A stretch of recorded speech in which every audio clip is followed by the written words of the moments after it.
നമ്മൾ ജക്കാത്തൊക്കെ കൊടുക്കുന്ന സമയത്ത് ആളുകളെ വിലയിരുത്തിയിട്ടാണ് ജക്കാത്തൊക്കെ കൊടുക്കുക അല്ലേ?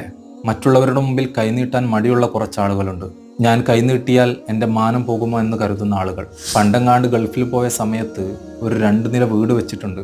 അതല്ലെങ്കിൽ മുമ്പെപ്പോഴോ വാങ്ങിയൊരു കാറുണ്ട് വീടിൻ്റെ മുറ്റത്ത്.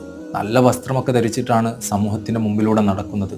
നമ്മൾ കരുതും അവർ വലിയ പത്രാസുകാരായിരിക്കുമെന്ന്. പക്ഷെ അവരുടെ വീടിൻ്റെ അകത്തളങ്ങളിലുള്ള അവസ്ഥ വളരെ പരിതാപകരമായിരിക്കും. ഒരു കാലത്ത് നാട്ടിലെന്ത് പരിപാടി ഉണ്ടെങ്കിലും പിരിവുണ്ടെങ്കിലും ഏറ്റവും കൂടുതൽ പണം കൊടുത്തത് ഇവരായിരിക്കും. അതുകൊണ്ട് തന്നെ നമ്മളൊക്കെ അവരെ കരുതിയിരിക്കുന്നത് അവരൊക്കെ വലിയ സമ്പന്നരായിരിക്കുമെന്നാണ്. പക്ഷെ അങ്ങനെയല്ല.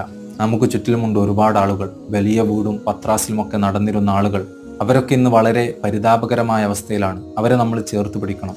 മറ്റുള്ളവരുടെ മുമ്പിൽ കൈനീട്ടാൻ മടിയുള്ള, കൈനീട്ടിയാൽ എൻ്റെ സ്റ്റാറ്റസ് പോകുമോ എന്ന് കരുതുന്ന ആളുകൾ, അവരെ നമ്മൾ കണ്ടറിഞ്ഞ് സഹായിക്കണം. സദക്കകളും ഹദിയകളും സക്കാത്തുകളും ഒക്കെ കൊടുക്കുമ്പോൾ അവരെയും നമ്മൾ പരിഗണിക്കണം. അസ്സലാമു അലൈക്കും വറഹ്മത്തുള്ളാഹി.